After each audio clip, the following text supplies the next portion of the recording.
नमस्कार मित्रांनो, कृषी मित्र राजू या यूट्यूब चॅनलमध्ये स्वागत आहे। मित्रांनो, आज दिनांक 20 नोव्हेंबर 2025।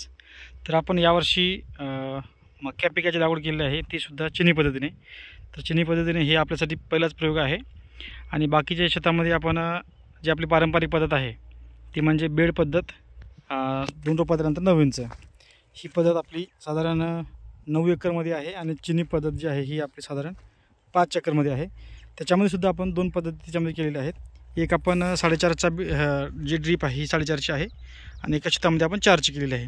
आता हे जे दिसत आहे हे आहे 4.5 फुटाची ड्रीप, म्हणजे 2 ओळीतलं 2 ड्रीपमधलं अंतर हे 4.5 फूट आहे आणि 2 रोपातील अंतर जे आहे हे साधारण 15 ते 16 इंच आहे। एका ठिकाणी बिया टाकल्या 2। तर मित्रांनो, 2 बिया कशा टाकायच्या, 2 बिया कशा पद्धतीने पडतात हे आपण सुरुवातीला समजून घेऊ। टोकन मशीनचे काय करायचे, 12 पैकी 12 दात बसून घ्यायचे, त्यातले एक दात चालू ठेवायचा आणि 2 दात बंद करायचे। 2 दात बंद कसे होतात, ते साईडला जे स्क्रू असतो मशीनला, तर ते स्क्रू जे आहे आपल्याला काढून टाकायचे, म्हणजे त्या ठिकाणी बियाणं पडणं बंद होते। म्हणजे अशा पद्धतीने एक दात चालू 2 दात बंद, एक दात चालू 2 दात बंद आणि 2 रोपांतर अंतर साधारण होते ते 15 ते 16 इंचपर्यंत। आणि एका ठिकाणी 2 बियासाठी जी आपण व्हील वापरतो त्याच्यामध्ये सर्वात महत्त्वाचं आहे अशी कोणती व्हील नाही की, कारण की मक्याचे बियाणं जे आहे हे थोडंसं चापट्या प्रकारचं असते। जसं गोल पद्धतीचं असतं तर आपण एखादी व्हील वापरून 2 बियाणे टाकून शकलो असतो, परंतु याच्यामध्ये एक केलेलं आहे आपण की सिंगल बियाणं बसणारं 2 व्हील वापरल्या। त्याच्यामध्ये एक 0ची असते, तर 0ची व्हील आपण काढून टाकलेली आहे आणि एका व्हीलमध्ये एक बियाणं बसेल आणि दुसऱ्या व्हीलमध्ये एकच बियाणं बसेल।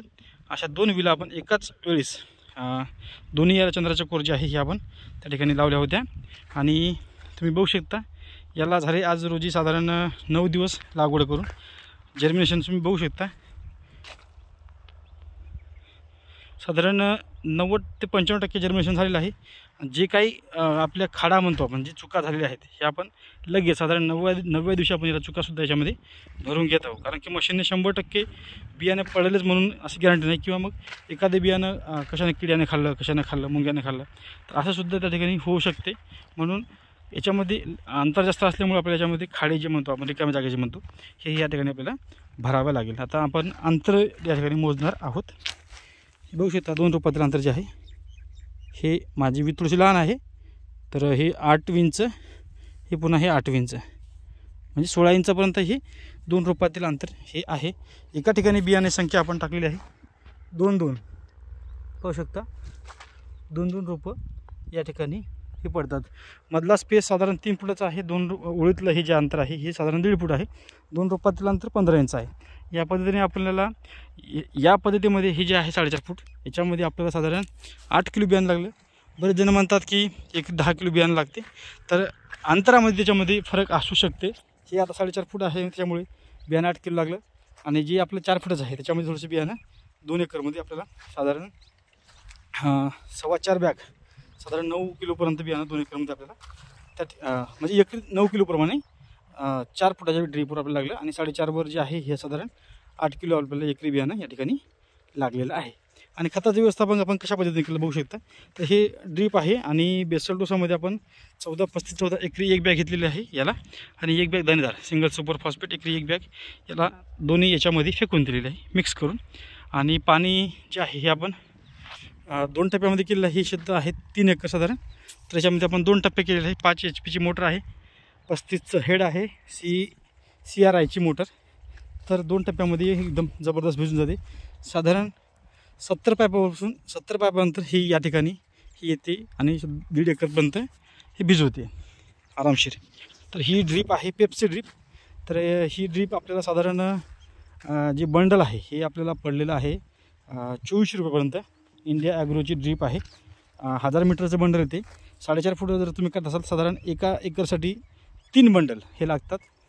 तर ड्रीप इंडिया ॲग्रोची आहे, 16 mm ड्रीप आहे।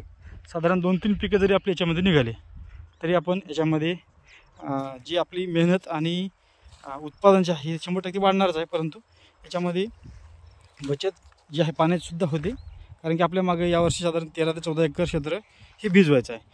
लाईट 24 तास असल्यामुळे एवढा काय प्रॉब्लेम आपला जात नाही, परंतु जर आपण ड्रीप केली नसती तर साधारण आपल्या 40 स्प्रिंकलरच्या पलट्या 40 पलट्या दिल्यानंतर 40 स्प्रिंकलरचा फेर दिल्यानंतर एक आपला फेर होत होता, त्याच्यामुळे आपण 5 चक्करमध्ये ड्रीप आणि बाकीचे जे आहे हे आपण संपूर्ण स्प्रिंकलरचे नौजलाने पाणी देत आहोत सुरुवातीला. नंतर आपण पटपाण्याने याला म्हणजे बाकीचे शेत आहे त्याला आपण देणार आहोत. याला बाकीच्या खताचं व्यवस्थापन जे आहे हे आपण संपूर्ण ड्रीपने देणार आहोत, कारण की याच्यामध्ये लिक्विड वगैरे जोपर्यंत आपल्या याच्यामध्ये चालणं होणार आहे, मध्ये फिरता येणार आहे, तोपर्यंत आपण याला मधातून जे आहे त्यानंतर खत जे आहे हे आपण देणार आहोत. नंतर आपण संपूर्ण ड्रीपचे खतं जे आहेत याला चालू करणार आहेत. अशा पद्धतीने आपलं 2025चं नियोजन जे आहे हे आपलं असणार आहे. धन्यवाद.